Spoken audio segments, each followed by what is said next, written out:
ئێستا قۆناغێکی نوێ ئێستا قۆناغێکی نوێ پرۆسەی پێکەنانی تەمان دوای ڕاگەاندنی نەتیجەکانی هەڵبژاردن پرۆسەی قۆناغی پێکەنانی حکومەتی نوێی عێراق دەست پێەکە.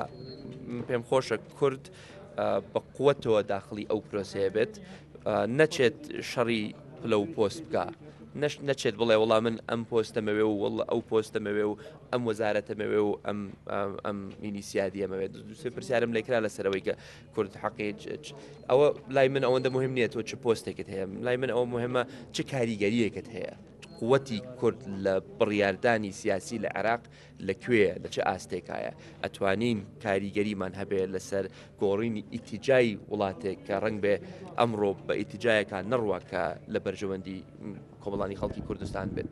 بۆیە ئەوە لای من زۆر مهمترە لەوەی کە کورد چ پۆستێکی بەرەکەوێت یان چه حزبێک چه منسەبێکی بەرەکەوێت یان چه شخصێک چه پۆستێکی ئەوێت.